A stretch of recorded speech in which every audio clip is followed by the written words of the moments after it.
latest iteration of the WHAP series here at the West Hollywood Library.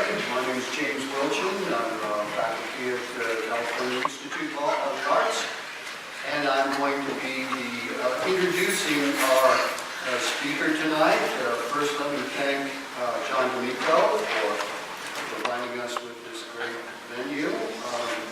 Dean Amanda Beach from the School of Critical Studies at CalArts for continuing this program, and Arnie Gouvert, who is the director of the MA in Aesthetics and Politics. So, having said that, I would like to introduce our very distinguished speaker. Pamela M. Lee is the Osgood Hooker Professor of Fine Arts in the Department of Art and Art History at Stanford University.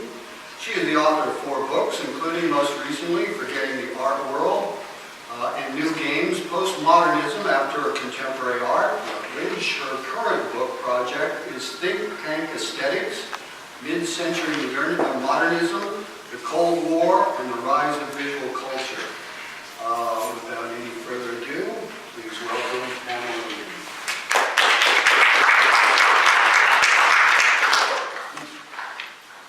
Thank you. Thanks so much, James, for the invitation, and to all of you for coming out on a Friday evening. I have to say I'm impressed and a little curious about the Friday evening schedule for school. So this is great. It's all to the good. Okay, so the talk this evening, let's see. Yep. Yes, it's called Pattern Recognition Circa 1947, and it is indeed from a work in progress, a book manuscript that I've been at for some time now, called Think Tank Aesthetics. So before I get started with reading the lecture, I just want to say a few words about this project, this book as a frame for what you're about to hear. Think Tank Aesthetics considers how the institution of the Cold War think tank advanced novel methodologies in the study of art and visual culture. And the ambition is to offer a new reading of modernism's military engagements in the story of, in particular, the RAND Corporation. This is the principal think tank that I focus on. Throughout the book, I detail the surprising associations between defense strategists, computer scientists, psychologists, anthropologists, designers, artists, and art historians. So the illustration that you see right behind me is one of these encounters between the great medievalist and modernist critic Meyer Shapiro and Albert Wolfstetter, a formative defense intellectual at the RAND Corporation. And this particular chapter, which some of you have read, narrates the ways in which both of these intellectuals from their respective fields were approaching the methodologies around semantics as well as both semiotics, actually. So this book is, in many ways, a kind of subterranean history of interdisciplinarity. And it bears, I think, signal implications for both the history of art and the study of visual culture, as well as debates on the crisis of the humanities in the contemporary university, the very survival of the humanities. And finally, I bring all of this up to the present to discuss contemporary artists who might engage as well as invert those protocols that find their origin in the Cold War think tank. So that, in a nutshell, is what the book aims to do. And the chapter, or rather the lecture that I'm about to deliver here, seems like this wants to go to sleep quite a bit, is chapter 2, or at least part of chapter 2. And so it's called Pattern Recognition Circa 1947. Okay.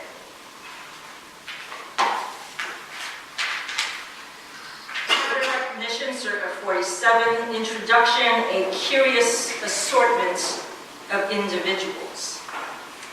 In 1947, the Cold War semisphere was a dissonant place, signals barely audible above the noise. The clash between First and Second Worlds saw messages repeatedly crossed in a battle of veiled communications. Words passing between the superpowers could be cheap when they weren't covert, brash, or dire. Code breakers, senders, and receivers were tested by the trials of identification. What is the message? And a concomitant game of attribution. Who sent it? They sought to read patterns in such messages that might tell them something crucial about the enemy. And they would seek in those patterns forms of behavior that would allow them to strategize in kind. It was in 1947 that Project RAND would recruit a diverse group of thinkers in the interests of American national security, sponsoring innovative platforms with long-range consequences for the humanities and social sciences. An interdisciplinary conference held in New York that year included what RAND President Frank Holbaum called a, quote, curious assortment of individuals, among them anthropologists, political scientists, mathematicians, psychologists, and at least one art historian. Together, their collaborative efforts would extend the wartime promise of a new discipline called operations research, involving mixed teams of experts in the science of decision-making. Yet such approaches were hardly restricted to the New York conference. They would be generalized across the culture in an effort to wrest meaning from visual cues, namely patterns of personality that required a new method of identification, or better put, recognition, to chart the character of the subjects. To diagnose such behaviors through these cues could only be the work of those hailing from disparate arenas of research. Sometimes they traffic between museums of art and museums of anthropology, between the Midtown location of the MoMA, for instance, and the Upper West Side of the Natural History Museum. Sometimes they made stops at the think tank, the university, the movie house, and the art gallery. Along the way, they effectively colonized the range of materials now classed under the rubrics of visual culture, eclipsing the distance between fine art and popular media in the process. My principal interlocutors in this lecture are indeed a curious assortment of individuals, foremost among them two major anthropologists, Ruth Benedict and Margaret Mead, a host of their interdisciplinary colleagues, and in a supporting and provocative role, the vanguard artist of that moment, Jackson Pollock. The relay between anthropology and modernism that concerns me is neither one of personal contact nor iconography, but is a function of method. What might the military investments of Cold War anthropology, stemming from the Culture and Personality School, license relative to Pollock's breakout work of roughly 1947 to 1950? In calling this approach pattern recognition, I acknowledge an earlier anthropological and psychological literature while anticipating the visual stakes of the coming information society. The notion of pattern as message, we shall see, owed to theories of cybernetics and systems discourse, while pattern recognition would be formalized within computer science in the 1960s. But it was in 1934 that Benedict published Patterns of Culture, a study that treated cultures as, quote, personalities writ large across their material artifacts. And it was during the early years of the Cold War that this approach took on mortal urgency. In this paper, I explore how the collective interest in seizing upon pattern as image will preoccupy military thought, just as modernist abstraction assumed unprecedented visibility in the United States. Of course, the literature on abstract expressionism has taken an abiding interest in both anthropology and the Cold War.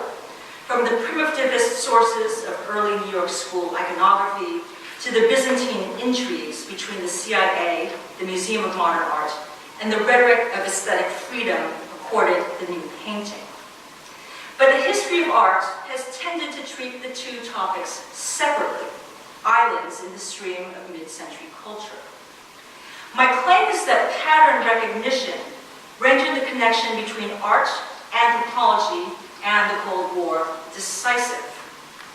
It turned around a trope leading to more recent investigations into visual studies, specifically identity and its crystallization as image, projected onto and read from the surface of canvas or paper, celluloid or screen as behavioral trace. The vicissitudes of identity, personality, character, and behavior will assume outsized importance in the Cold War think tank, as well as the larger spheres of culture and geopolitics that informed it. A question posed in the following is, was there something isomorphic in the popular reception of Pollock, whose abstraction was no less opaque to the general public than the cryptic behaviors of the enemy? And how did this technique of pattern recognition accommodate a dawning visual culture, admitting popular graphics, film, and comics to its expanding archive, while rejecting the disciplinary investments that separated them from fine art? The wartime and post-war efforts of Benedict and Mead offer an especially instructive case study on the aesthetic dimensions of both anthropology and military intelligence.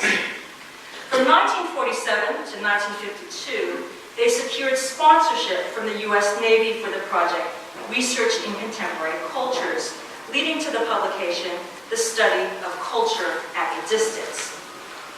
This multi-authored volume was designed to analyze cultures inaccessible to observation during times of war and international conflict. At the same time, Project RAND, which would become the RAND Corporation 2 years later, hired the anthropologists for a related study, Soviet attitudes toward authority. After Benedict's death in September 1948, anthropologist Rhoda Metro stepped into the breach, aided by a diverse team of scholars.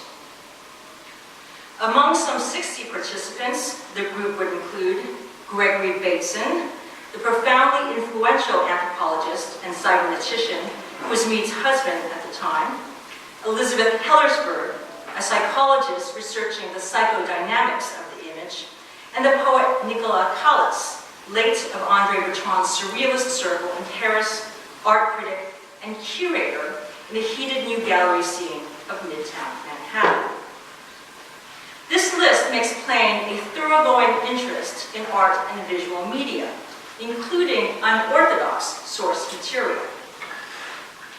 For in addition to photographs, cartoons, films, and advertisements, so-called projective tests of highly abstract means, including Rorschach ink blots and drawing tests based around empty squares, would serve as platforms through which the behaviors of national character might emerge. Peter Galson has referred to the Rorschach test as a, quote, veritable technology of selfhood, unquote, and I seize upon this principle as a Cold War hermeneutic with powerful implications for art history and visual studies culture, visual culture studies both, which can only beg the question for art historians of the post-war moment.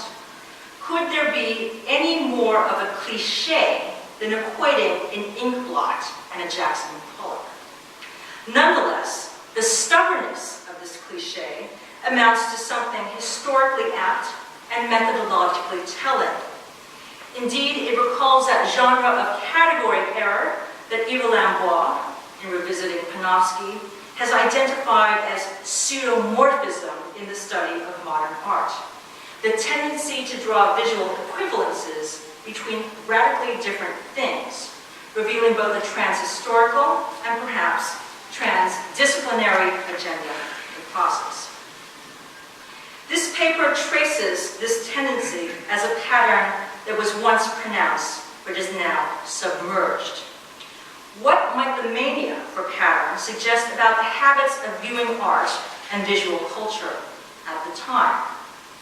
The following offers a response in 3 sections and concludes with some provocations about the legacies of such patterns today. In part 1, I begin not with the anthropologists, nor in the think tank, but with the kind of readings of Jackson Pollock dismissed by art historians out of hand, turning on the mechanics of similitude, decoding, and the hidden identity of the image.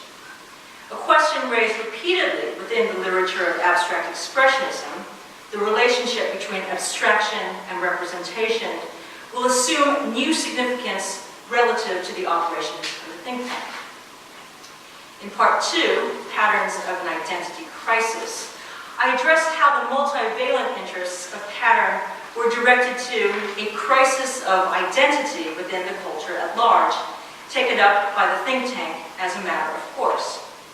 These interests range from the anthropological inheritance of Gestalt psychology to the cybernetic imperative to read patterns as messages, whether patterns of behaviors or works of art.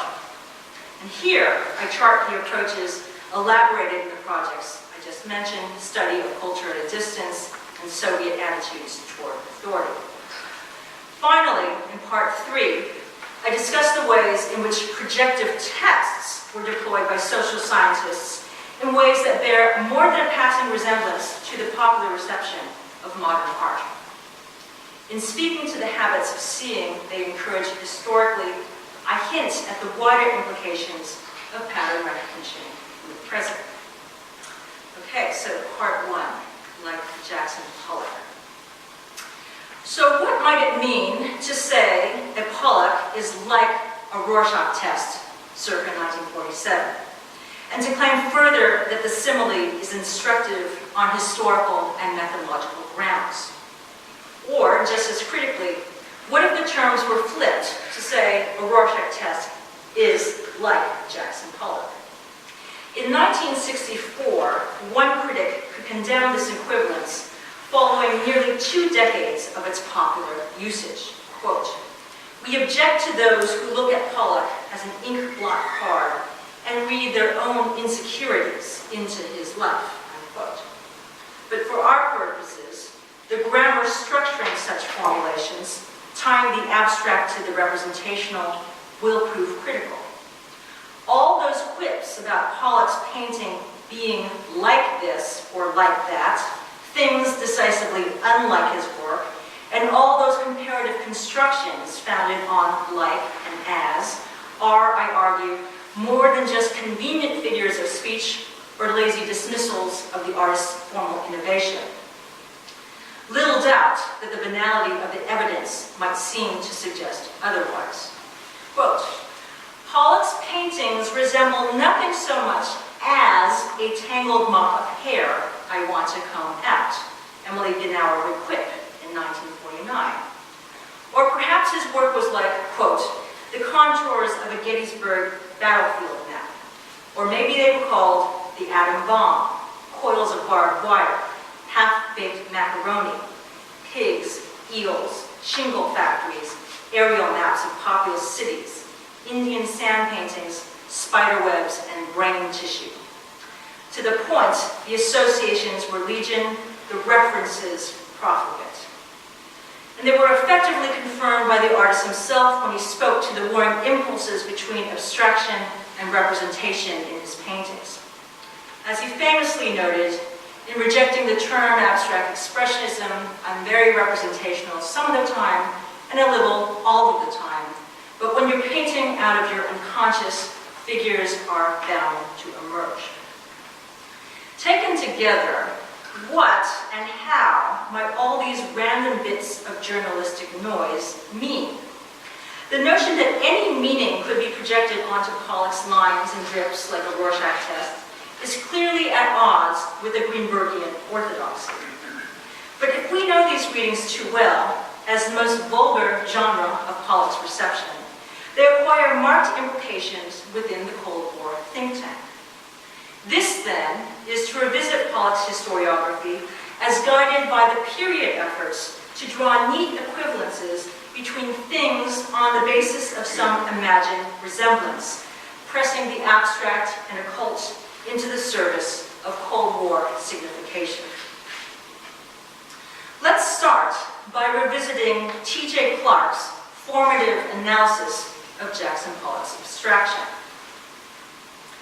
In Clark's readings of the drip paintings, here serving as a decorative backdrop to Cecil Beaton's infamous photographs for Vogue of 1951, Clark asks, in what ways do these photographs matter, and how?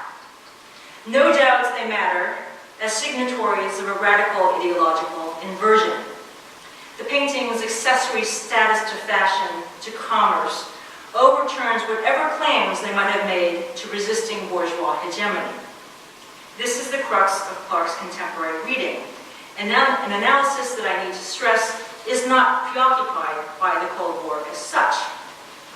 What interests me, rather, is his peculiar turn of phrase, which brilliantly captures the tenor of Pollock's original reception. And this is what he has to say. What Pollock invented in 1947 to 1950 was a set of forms in which previously disorganized aspects of self-representation, the wordless, the somatic, the wild, the self-risking, spontaneous, uncontrolled, existential, the beyond or before the conscious activities of mind, could achieve a bit of clarity, get themselves a relatively stable set of signifiers. A poured line with splatters now equals spontaneity, etc. A certain kind of painted interlace can now be taken to stand, taken quite casually, for states of mind like rage or elation, and so on. Clark lays stress on the semantic pressures placed on Pollock's work, as if the painting's cryptic locutions might be recruited for extra aesthetic purposes. The wildly contingent would come to equal individual experience. A poured line might crystallize into a relatively stable set of signifiers. The rhetoric of similitude, Clark adapts, echoes the period's will to render the visually ambiguous into the transparent and intelligible, with the goal to make the foreignness of such signs mean. And it's an approach wholly consistent with the questions asked of Pollock's art circa 1947, namely, how such interpretations might slide from abstraction to representation and back again. In this light, the repeated references to the artist's work being cryptic, or like a shibboleth, should be read alongside all of the other Pollock platitudes. Together, they signal a marked preoccupation with deciphering his abstraction in the language of communications and cryptography, in spite or because of the fact that Pollock's drip paintings did not follow a consistent or repeatable pattern. Even still, they would be treated as a pattern to be decoded or an image to be read. New York school painters, it is well known, strenuously objected to such approaches, advocating instead for a kind of mute existentialism that wordlessly telegraphed the tragic and the sublime. But as the author, film critic, and poet Parker Tyler would remark in an exemplary statement of 1950, Pollock's work necessarily solicited its audience to read its message, even if, or in spite of the fact, that there was no one singular message to be interpreted. As Tyler noted, this is a cuneiform or impregnable language as image, as well as beautiful and subtle patterns of pure form.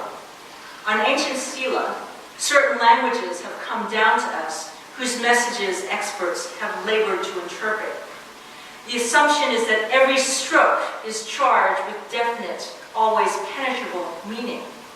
But in these works of Pollock, a definite meaning is not always implicit. Pollock gives us a series of abstract images which by their nature can never be read for an original and indisputable meaning." End quote. Pollock's abstract image, in other words, licenses any number of readings on the part of its viewers. And for Tyler, as well as for many other critics, perhaps that is the work's inherent meaning. What I'm suggesting, in short, is that the language of communications running through these accounts supports the tendency to say that a Jackson Pollock is like many things: atom bombs, exploding cosmologies, barbed wire fences, noodles, hair, and so forth. To make such sign read as code, to endow such a visual shibboleths with a rational, or at least legible pattern, had an extensive reach within the visual culture of the wider period, the worlds inhabited by many New York school artists included. As one blunt illustration, take this graphic for a window display advertising courses in cryptography in New York during the early 1940s. Lee Krasner headed up a team of artists, including Pollock, for a new propaganda initiative of the War Services Office, resulting in this collage of 1942. The display features the hallmark of futurist and constructivist design, with words tilted at vertiginous angles and a peculiar jostling of fragmented images all around the theme of wartime communications. There is a dim profile of a map, a carrier pigeon with its secret charge in the foreground, a GI wrapped on the phone, multiple code tables scattered about, and earnest young men and women attending to their analysis. Letters in black are scrambled in the background. They snap into focus in white as they cross the image. Anticipating Krasner's graphic output of later decades, the collage offers a series of semantic inversions, plays of figure-ground, word and image. It is a visual primer, in other words, on the logic of cryptography itself. Notably, there is also a set of abstract squiggles in the immediate right foreground. Errant calligraphic gestures set on an oblique white plane. This section rhymes with the code table reversing these colors on the left side of the collage. Perhaps these abstract lines on the right are a design afterthought, the bored doodles of an artist exercising her limited artistic autonomy at the margins of a wartime advertisement.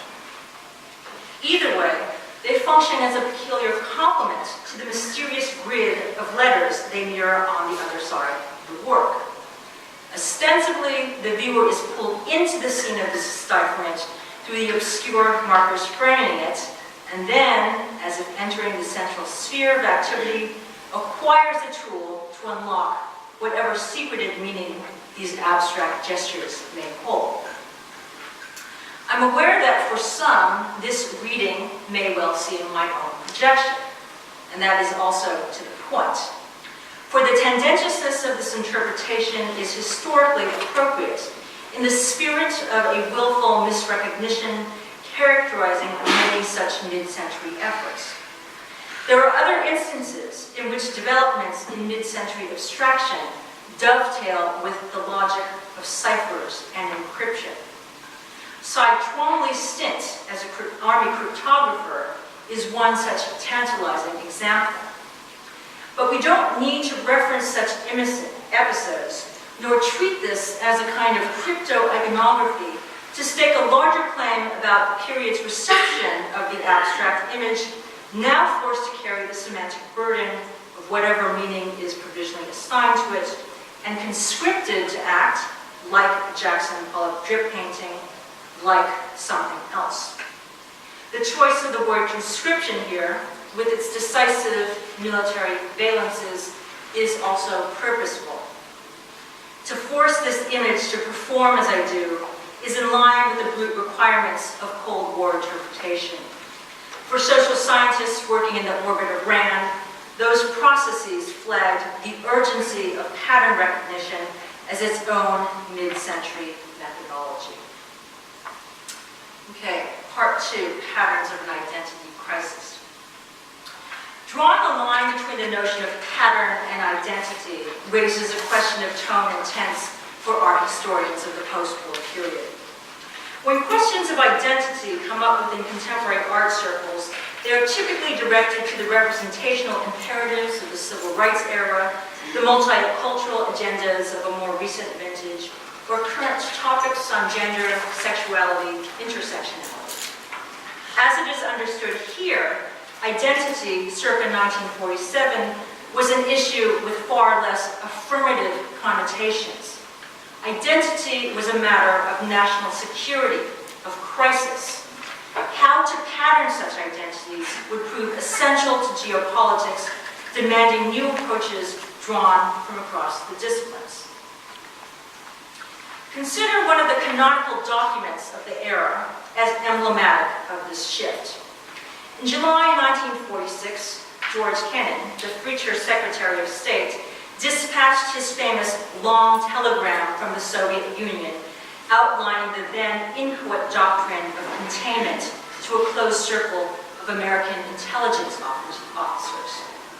This once deeply covert message underwent a very public metamorphosis in 1947 when it appeared in Foreign Affairs as the essay, "The Sources of Soviet Conduct."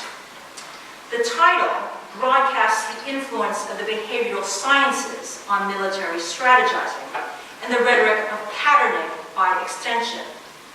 There are repeated references to the Soviets', quote, neurotic view of world affairs and the Soviet pattern of thought, that the author's name of this psychologizing brief was only given as X at the time, dramatizes the deadly stakes around which mid-century identity turned.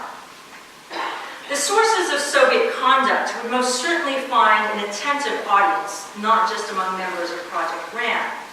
Yet the article's fame within the literature of the early Cold War masks its methodological novelty, in which identifying the behaviors of the enemy as a pattern becomes a strategy to forecast future actions and make principled decisions stemming from such findings. Beginning as early as the 1930s, anthropology's role in this regard would be critical, as led by Ruth Benedict. Benedict had been asked, after all, to pen a study of Japanese personality by the U.S. State Department and the Office of War Information, following the enormous success of her book, Patterns of Culture, in 1934. What she said is, a culture, like an individual, is a more or less consistent pattern of thought and action, as she put it. Benedict was of that generation of social scientists influenced by the schools of Gestalt psychology then arriving from Germany. In stark contrast to behavioristic psychology, known for its mechanistic readings of human cognition, Gestalt theory advanced a more holistic model of perception based on a dynamic and relational ordering of things, senses, mental phenomena, and so on. For Benedict and her colleagues, the Gestalt answered to the need to find larger cultural configurations that might explain the behavior and thus establish the identity of her subjects. If Gestalt psychology informed the anthropologists' investigations in the 1930s, the concept of pattern as information would become central to the revolutions in computing advanced at mid-century by the likes of the mathematicians Norbert Wiener and Claude Shannon, both critically implicated in the Cold War struggle to decode the messages of the enemy. Wiener, in particular, was party to the anthropological turn of military strategy due to his social and intellectual proximity to Benedict, Margaret Mead, and Gregory Bateson. All were participants in the groundbreaking Macy conferences of 1946 to 1953. These multidisciplinary meetings, attended by the most important psychologists, mathematicians, anthropologists, and engineers working at the time, have become synonymous with the emergence of cybernetics, the new science of control and communication of messages that paved the way for the digital age. Social scientists debated with mathematicians and neuroscientists on the Gestalt, but the notion of pattern proved a durable and transdisciplinary conceit. Pattern would be a guiding principle within cybernetics, a means to communicate in an increasingly noisy signal world. As Wiener wrote in 1950 in his best-selling book, The Human Use of Human Beings, messages are themselves a form of pattern and organization. So just very quickly, this is your pop quiz for the evening. Guess which one is Margaret Mead in this picture while she's there? And that tells you a lot about the culture of the think tank as well. So here we need to make a pause and make an obvious, if important, point. To chart patterns of behavior as a means to establish identity, predict a subject's actions, and make decisions as a result is not the same thing as identifying graphical or plastic patterns. To make such a pattern and to read such a pattern is not an equivalent exercise. Visual art and visual media might formalize such patterns of behavior, and an acute attention to form was essential to such readings. As Mead noted, culture was, quote, treated as a problem calling for the detailed analysis of specific forms, the design of the border of a pot, a particular way of making basketry. This analysis of abstract form might give rise to representational interpretations. Mead further argued for the, quote, possibility that representational designs could become geometric and geometric designs representational. Earlier in this lecture, we have heard of the peculiar reversibility between abstraction and representation elsewhere in the culture. The reception of Jackson Pollock at the very same moment showcased the ways that graphical pattern might be converted to the orders of representational information. For her part, Ruth Benedict made ample reference to art history and patterns of culture, citing Wilhelm Boringer's account of Greek and Byzantine art as informed by a holistic approach that for him recalled the Gestalt. By 1947, the identification of such patterns enabled a tactical engagement with their nationalist subjects. Specifically, the notion of culture at a distance, the study of cultures that could not be observed directly due to war or politics or both, enabled them to draw conclusions about identity based on the interpretation of the image. It's in this light that RAND-sponsored projects were at the cutting edge of visual analysis, what the historian of science, Sharon Gamari-Tabrizi, has called the Cold War Avant-Garde. Consider the material comprising Mead's edited volume, Soviet Attitudes Towards Authority. An extraordinary volume of cartoon samples floods her archive, visual briefs from the Soviet Union and the United States, serving to illustrate collective attitudes on both fascism and totalitarianism. Quote, students of foreign countries who have not had any opportunity of visiting these countries, one anthropologist wrote, can gain considerable insight into some aspects of the attitudes of the people by a study of collections of their graphic art. But beyond the popular culture of cartoons, modern art would also assume signal and new importance, with the example of the poet Nicolas Callas especially instructive. A surrealist insider in Paris, Callas became a close associate with Mead in working on research in contemporary cultures. In 1947, he organized the show Blood Flames at the Hugo Gallery. As designed by Frederick Kiesler, it included a mixed demographic of second-generation surrealists such as Mata and Wilfredo Lamb, and members of the New York School, including Isamu Noguchi, David Hare, and Arshil Gorky. It is to the point that Callas did not compartmentalize his curatorial interests from his anthropological investigations. In Modern Art, a précis, a manuscript that was intended for the publication in the study of culture at a distance, he reads the new anthropological methods as continuous with the new abstract art. This is what he says. What the abstract artist paints can only be understood in relation to the psychological patterns it conforms to. Patterns used by the painter are part of the broader pattern that is revealed in every aspect of life and should therefore be compared with patterns discernible in other fields of human activity within that society. Ellis's essay was ultimately not published in the study of culture at a distance, even though one draft merited a rigorous edit. Most likely, his poetic phrasing would not bear the burdens of social scientific analysis.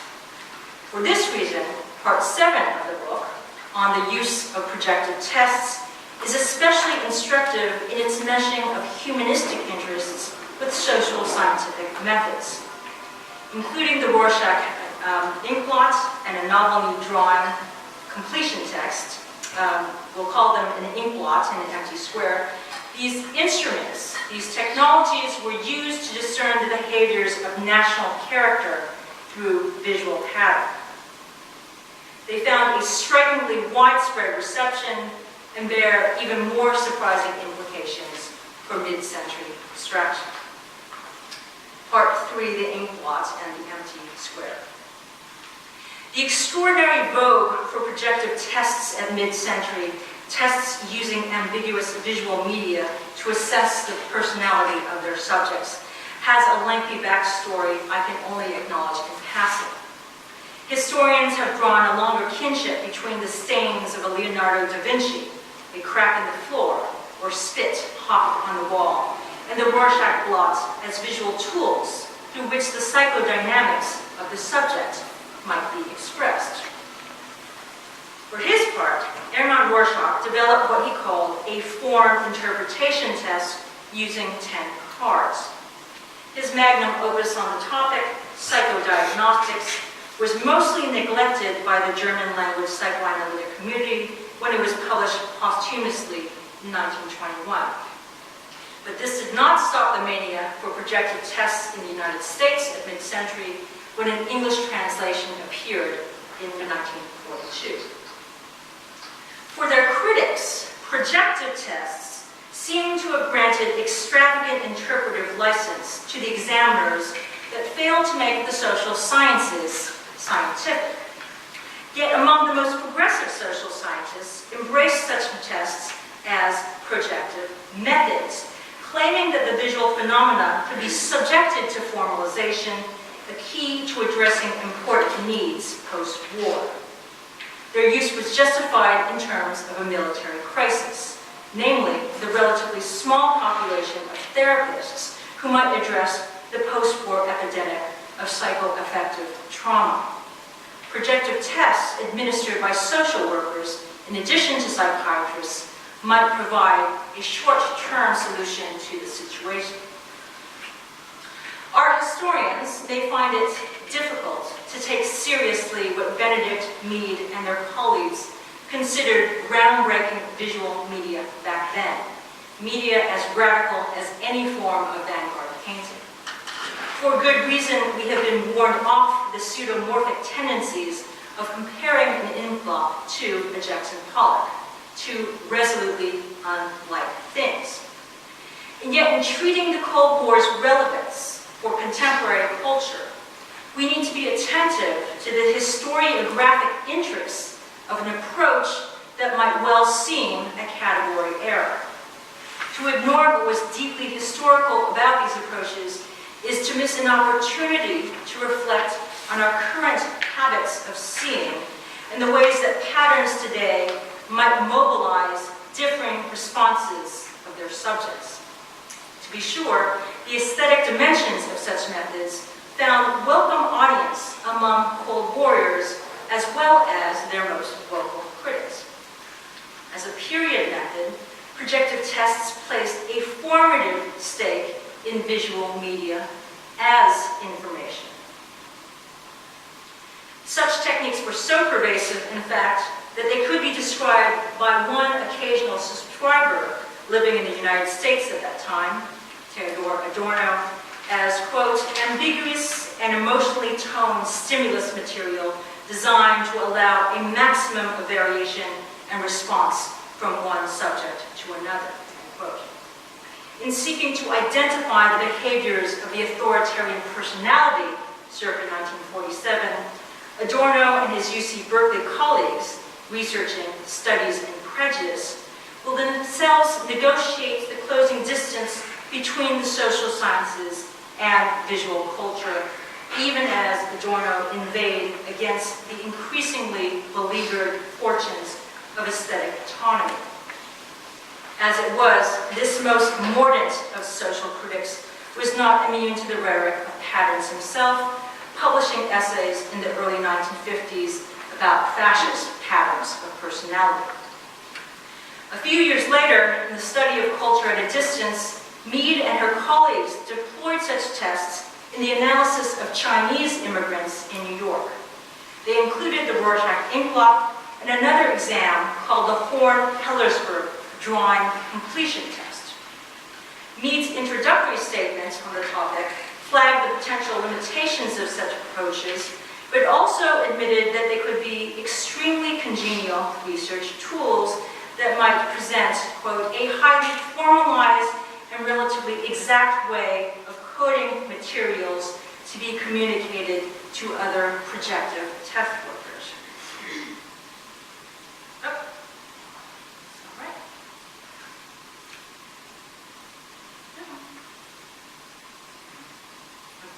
Speaker. For her part, the psychoanalyst Elizabeth Hellersburg invented the drawing completion test with an art teacher by the name of Carl Horn.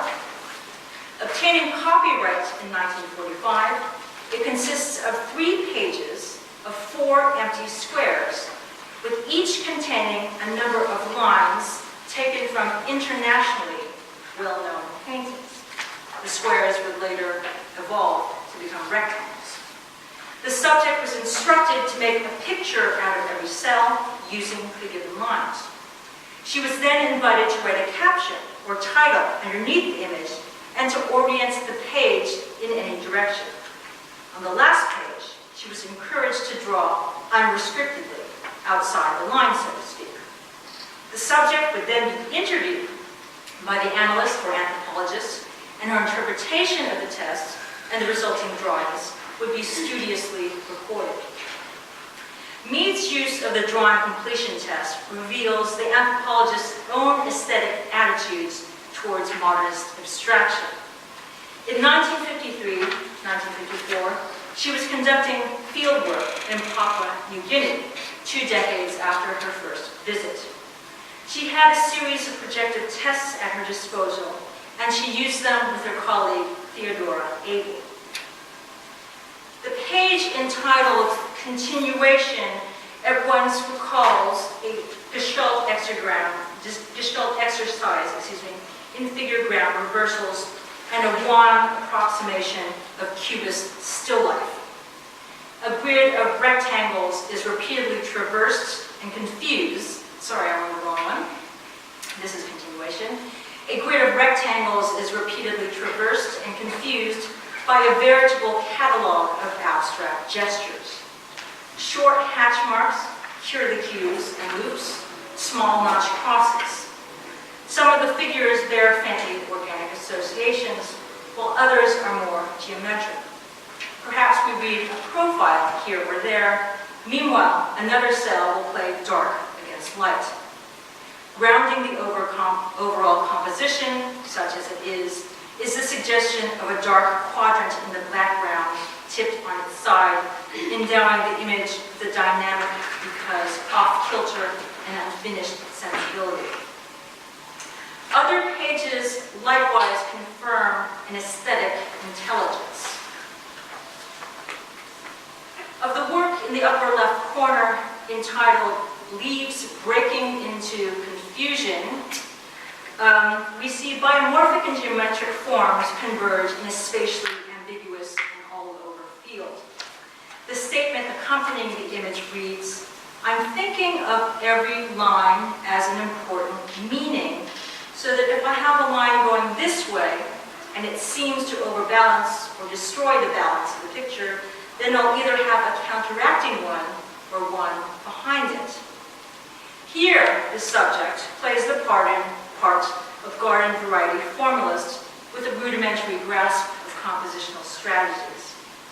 She will describe how some vaguely representational elements push against a wholly abstract interpretation.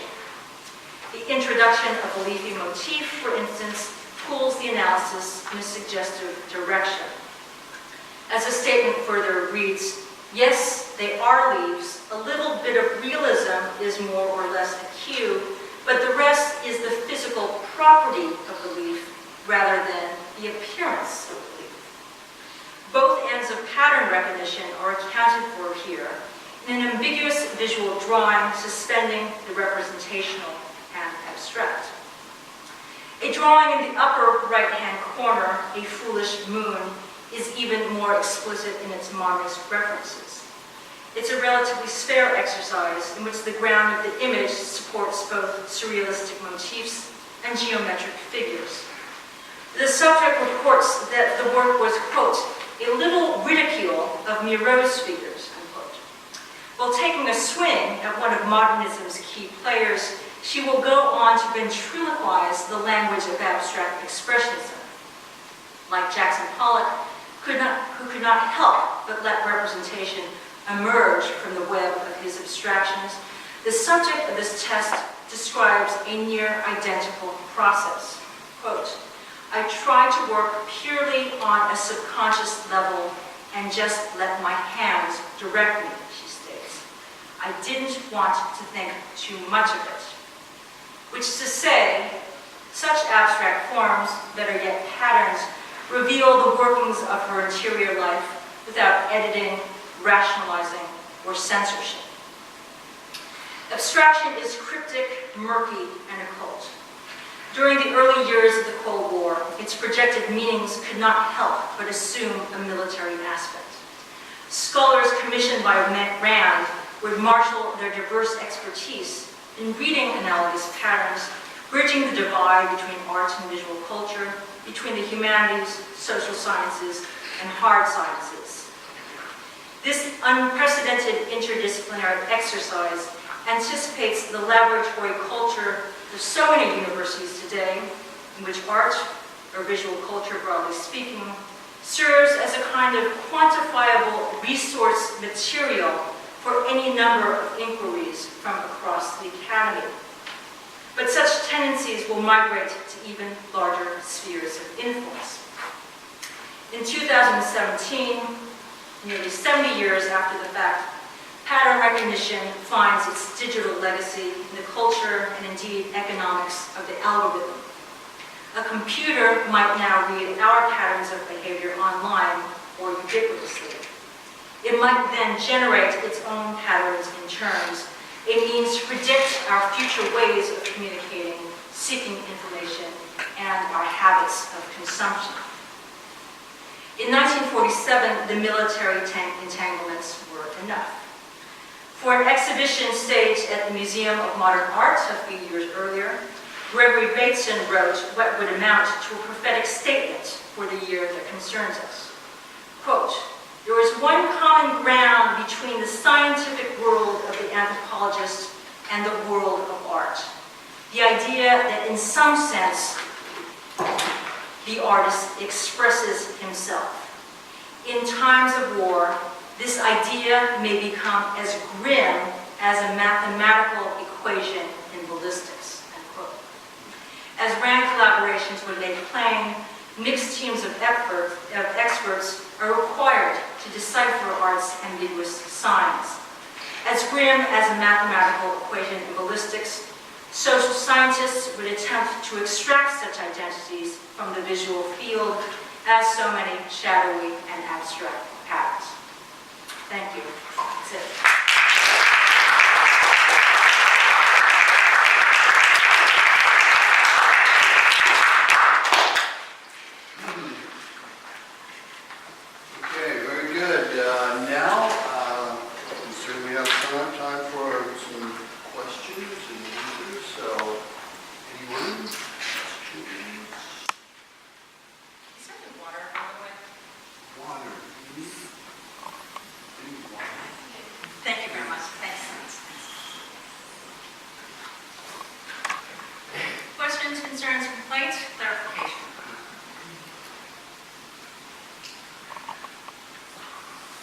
I guess I'll start out with something then. I wanted to make a comment first. So pattern recognition, of course you're dealing with art history, anthropology, but I wanted to mention that you do talk about George Kennan.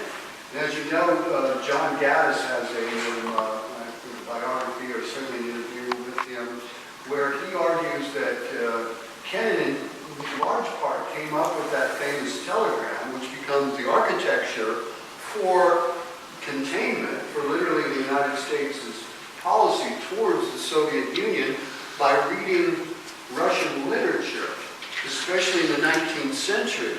So he was literally extrapolating patterns of Soviet behavior from Tolstoy and Dostoevsky and Chekhov. And on the basis of that, he analyzed Stalin. And the thing was that he supposedly spoke better Russian than Stalin, which, Stalin being a Georgian, evidently didn't have the greatest command of Russian. And anyway, so he made his analysis in large part based on the patterns he got from Russian literature in the 19th century. And then the other person that was using literature was Albert Olstedter's wife, Roberta, who writes the most famous book, or one of the most famous books on Pearl Harbor. And she, in part, had been writing a dissertation on Shakespeare, and in particular Hamlet.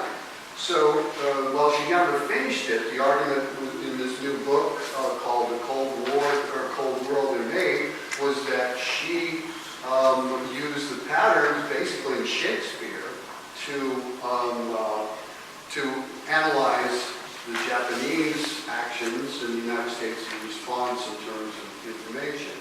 Now, fast forward to the contemporary times, pattern recognition. Are you referencing in some point the author of Neuromancer? What? Gibson. What? William Gibson. William Gibson, yes, who has, of course, a book which is called Pattern Recognition, right? Right. So you can certainly see kind of that trajectory, not only in what you're analyzing in terms of art and anthropology, but literature as well. So I'm trying to come around to a question, but I'm just wondering if Gibson was a marker for this, or you just came through at it from another direction. Pattern recognition, I think, for within computer science and within technical studies, we look to the work of Leonard in the 1960s as formalizing this as a discipline that has something to do with machine learning, early forms of machine learning, as well as, along with it, artificial intelligence. And that becomes then the kind of bridge to think about how, in the 1930s, anthropologists working out of the traditions of Gestalt psychology and attempting to discern and then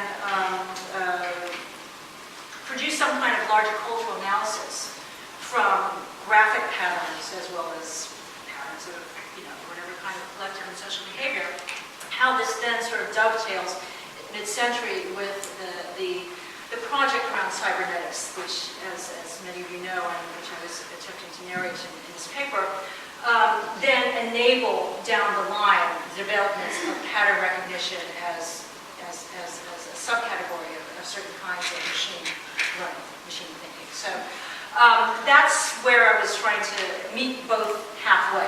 Although, of course, pattern recognition was the name of that well-known book. It came out, maybe only about 10, 15 years ago.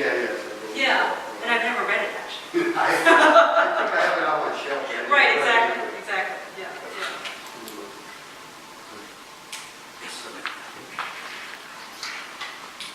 Thank you. I'm not quite sure whether I can formulate this as a proper question, so I'm just going to give it a go. Thank you so much for your talk, first of all. I was really interested in how you kind of mapped out, in a kind of systematic way, which is kind of interesting given the subject matter, of course, how the way in which the patterns that we see and detect and recognize in all forms of human behavior indicate and tell us that we are like species, if you like. And at the same time, of course, the very idea of seeing a pattern as an abstraction has compelled us also to believe in certain myths of self-expression and individuation and kind of forms of sovereignty and things like the irreducibility of the unconscious to forms of intelligence and those special things that are kind of that subtend mythologies of liberalism and neoliberalism alike. So I guess that on the one hand we have these narratives through detecting and recognizing patterns of the specialness of the human, and on the other hand, as you've been pointing out, a very kind of scientific understanding of species being, in the sense that the pattern production, you could say, is the most primitive aspect of human production, and yet in the conditions into which it's framed in art, it's seen as the most special and highly centered idea of human production. And I find that, whether you want to call it a contradiction, or whether you want to call it the fact of the matter that we face in society, and it's in a historical reading of both culture, politics and science, I just find it really compelling how we can sit with these very distinct readings of the pattern. And of course, as we know, in militaristic forms, the pattern itself is a space of a very useful intersection of the known and the enigma in terms of coding and fooling the enemy in terms of who has the key to unlock the system in terms of sending messages. So I think it raises so many points, your talk. But yeah, I guess I wanted to ask you first of all just about the species being kind of a question in terms of a scientific pattern-based, and then this idea of the same thing, the very same conditions being used as privileging a kind of unique selfhood of an author, if you like, in the artwork. Yeah, no, that's fantastic, and I'm not quite sure I can answer it, because it does, I think, it flags many, many, many contradictions here, one of which, of course, is that Jackson Pollock was not painting patterns, no matter how many people attempt to map on some sort of chaos theory to what he was doing. And that would seem, at least in a sort of romantic analysis of what Pollock was up to, that would be the irreducibly aesthetic. That would be the sort of last trace of the individual author, but in fact, what becomes interesting is not even the question so much of the producer, but of the receiver. The fact that every subject who comes to a Jackson Pollock and says, it reminds me of spaghetti, it reminds me of the atom bomb, it reminds me of when my mom was mad at me, or whatever sort of banal psychoanalytic trope you could extract from it, that the capacity for those images then to accommodate the breadth of those responses. Yes, it says something about the individual, but it's also, I think, important to recall within this moment, this Cold War moment, that this is largely being directed to national character as well as ethnic characters. And the fact that the anthropologists who were themselves variously involved in either relativizing the field of anthropology in terms of cultural production or the cultural personality school of anthropology, which is what Benedict and we are associated with, that they are themselves also implicated in what's a necessarily colonial project, gets at precisely that tension, which I think you're trying to say is the weirdness of this. And I think it's very weird. I don't think it maps on perfectly. And that's where the misrecognition is also a part of the interpretive stakes here, which is when in 2017, if you hear someone say, oh, that Jackson Pollock looks like something that looks like tangled hair, well, that's a terrifically banal statement. But if you go back to 1947 and you bracket in terms of what the culture at large is enabling as far as different approaches to interpreting visual images, that says something else very contradictory and weird. Yeah. So thank you. I have to figure out a way to draw that out a little bit more in order to make a contradiction somehow more glaring.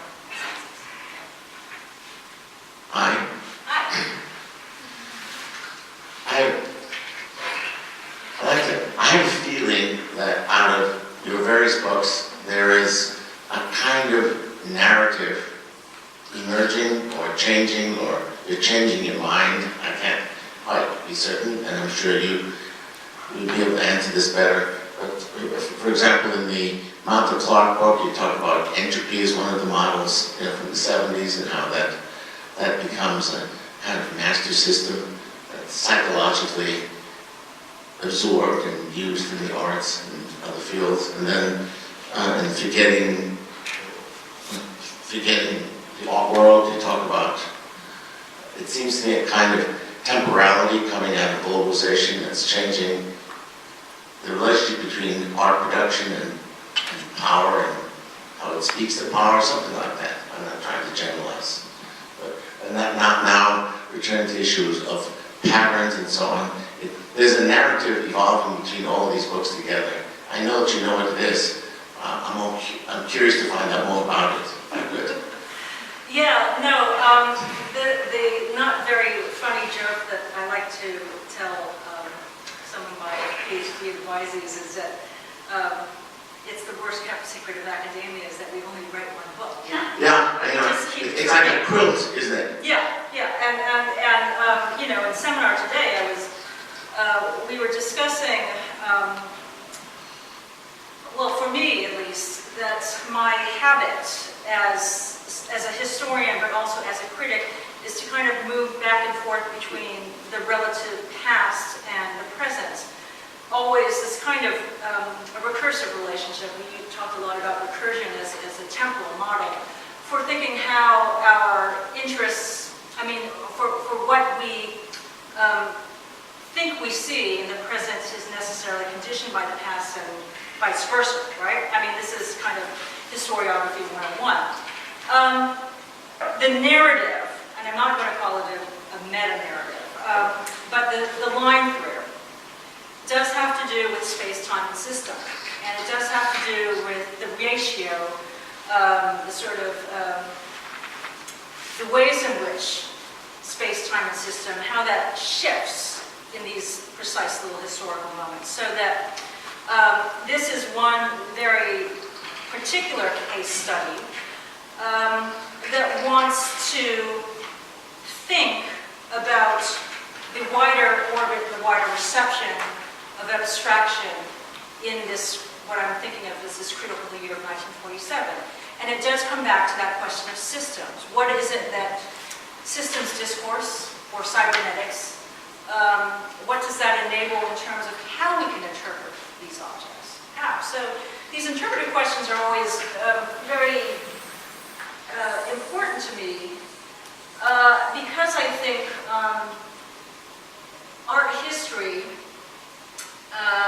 the generation of literature on the Cold War that came before the kind of work that me and some of my colleagues are doing, has tended to, well, there are two approaches. On the one hand, iconographic, and then on the other, to think about the sort of soft power skirmishes in which art is used as a form of propaganda.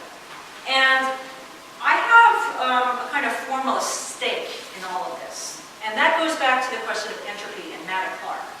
And the formalist stake within Madman Clark has to do with the built environment and the temporality of the built environment and what the literal devastation of that environment might mean relative to the space that we claim in the world and the histories that follow from that. So space-time system, that's the Madman Clark book. Space phobia, this time obviously, forgetting the art world is trying to square the circle.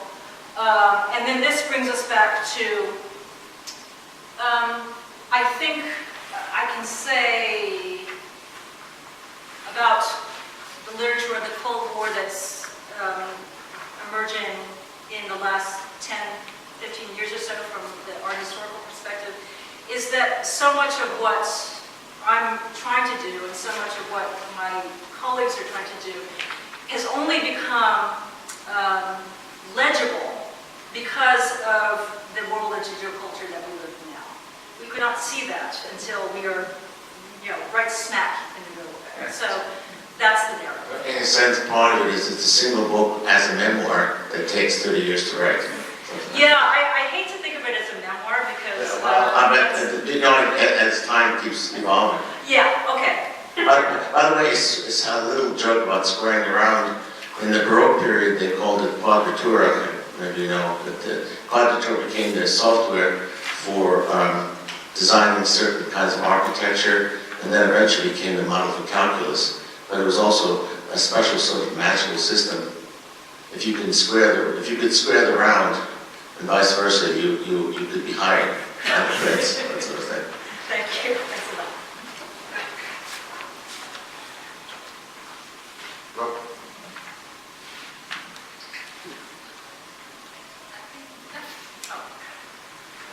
Oh, no, that's fine. Yeah, thank you for an excellent talk. I have a question that I guess I just am going to put really simply because I don't know how to elaborate. I don't know how to elaborate. It's about an affective paranoia and what seems to be like this paranoid urge to decode and to find a pattern, and that being tied to a certain political configuration at that moment. And I'm wondering about your view on if there is sort of a renewed resonance of that sort of affective formation now.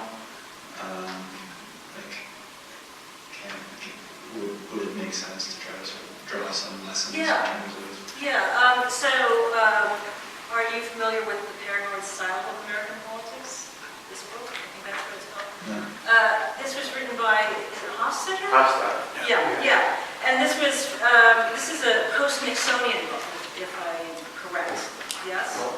Actually, it's only 64. It's earlier, okay. Yeah, 64. Okay, so paranoid style American politics is, I think, very much capturing, I appreciate the sort of,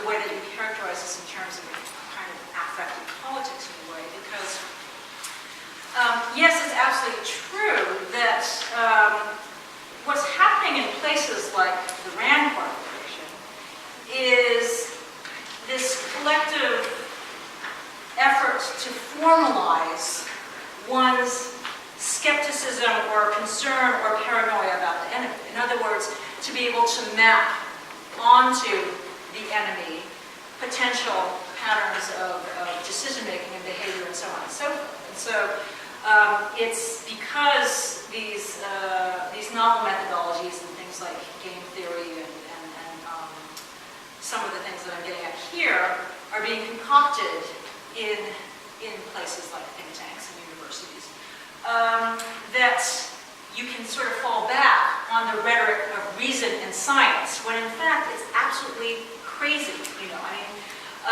Books with titles like Thinking the Unthinkable get precisely at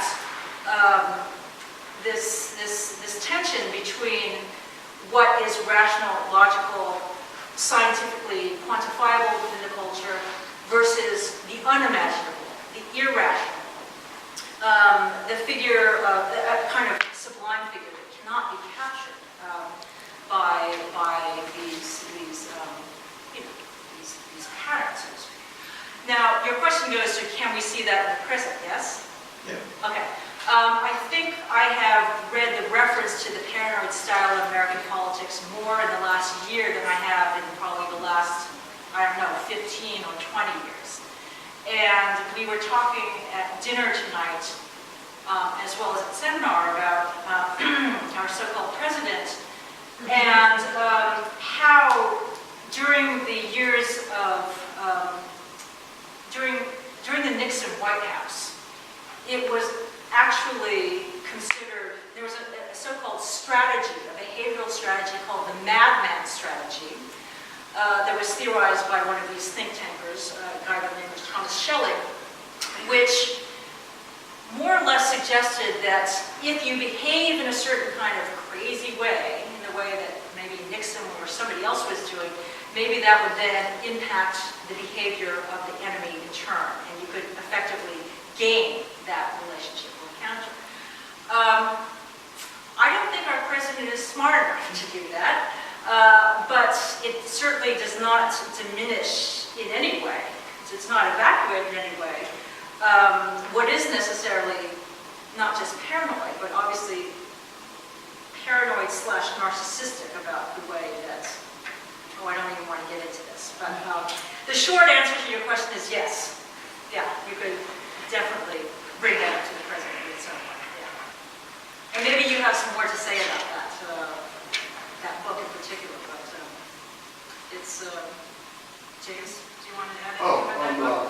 Well, no, I think you're definitely characterizing it, and remember that's 64, so that's right after the Cuban Missile Crisis, which of course is 62, Right. and they're trying to figure out why we came so close to nuclear Armageddon. I mean, the argument was 2 hours away before Khrushchev supposedly blinked, so people were freaked out. That's why we had films like Strangelove and Failsafe and Manchurian Candidate. So there was a real burst of paranoia at that time.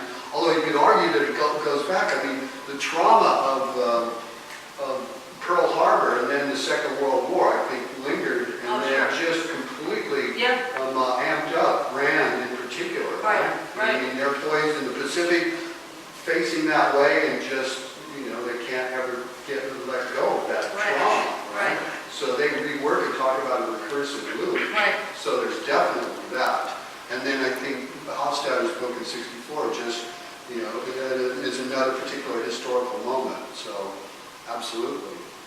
Yeah, sure. I can just speak up.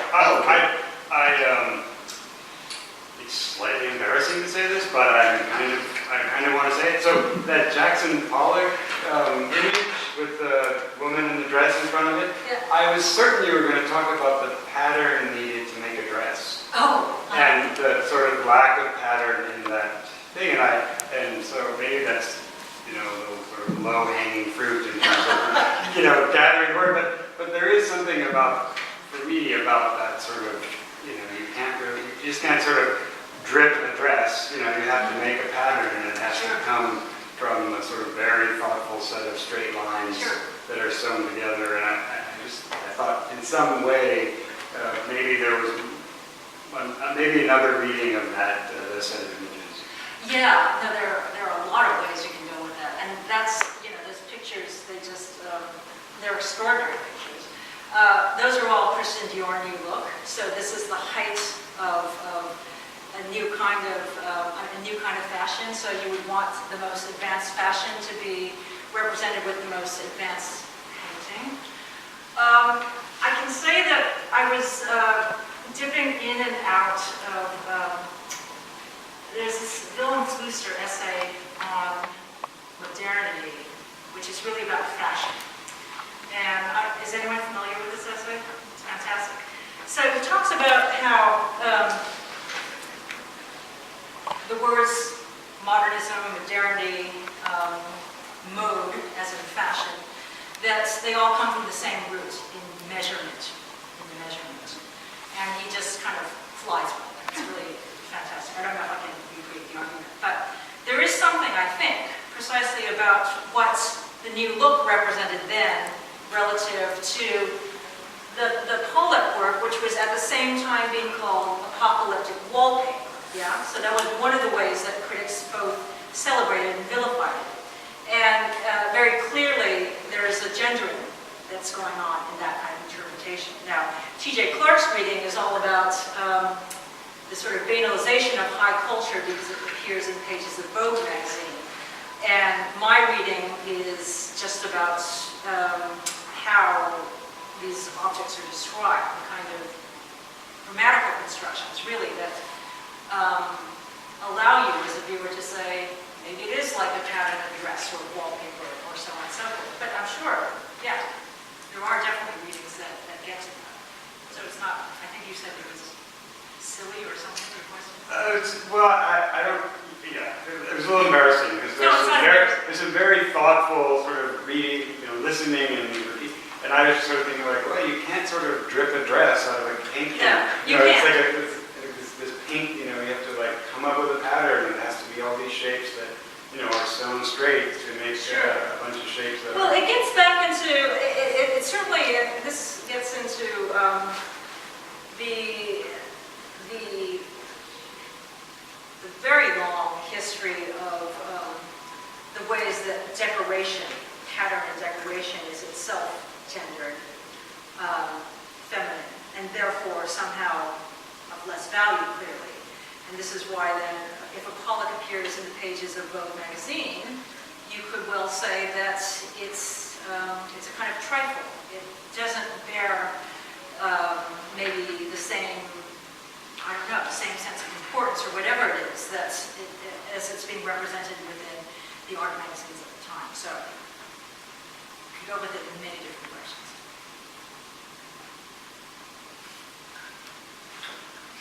I can conduct as Oh, well. okay. Acoustics in here are so nice.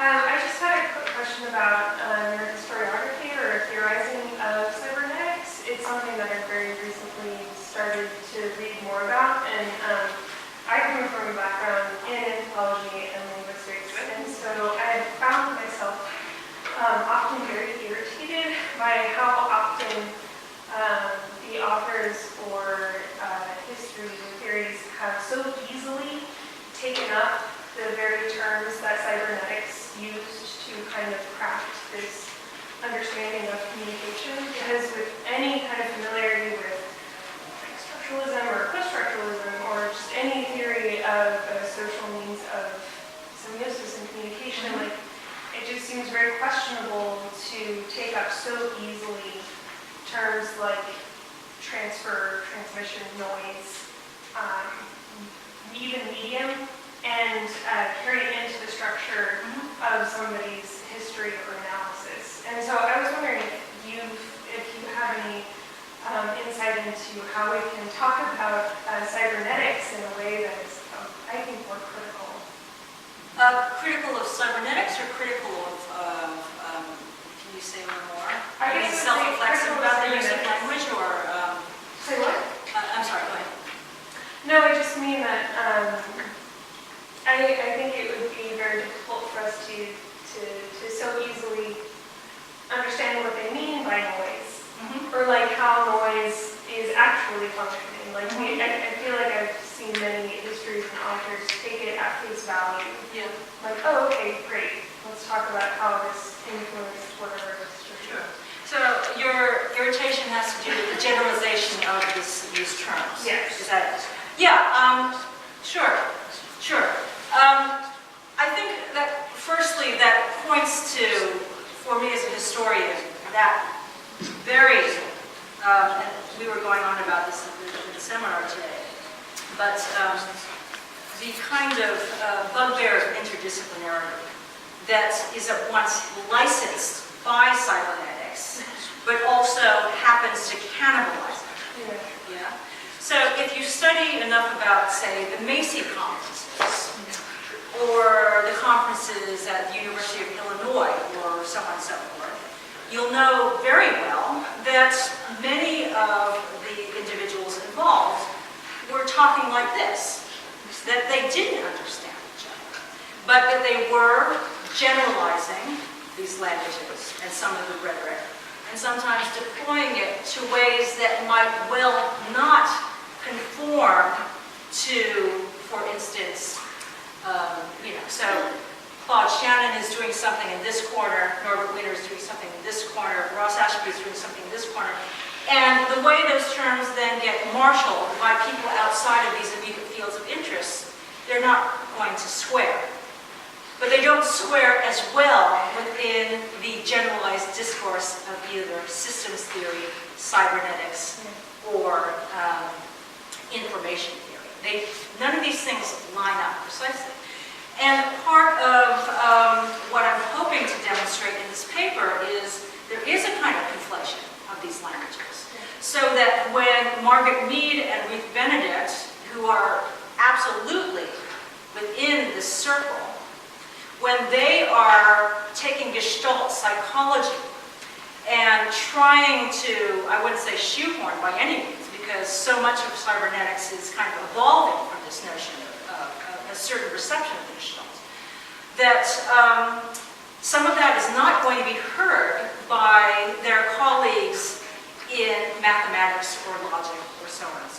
So I think that if you're just beginning to do some readings in this is where you want to go, the real hinge figure here is someone like Gregory Bateson, who is, he's a polymath. They're all kind of polymaths in their way. But part of my challenge here is to historicize what is specific to the claims of interdisciplinarity as a kind of Cold War strategy, but to say maybe precise enough to underscore what it was that these terms meant for anthropologists on the one hand, or economists on the other, or historians even. So, I take your point. I think that's well said. But it's also something that is prompted by the reach, the kind of theoretical or discursive reach that cybernetics alleges to enable. Does that make sense? Yeah, absolutely. Anyone else? Okay.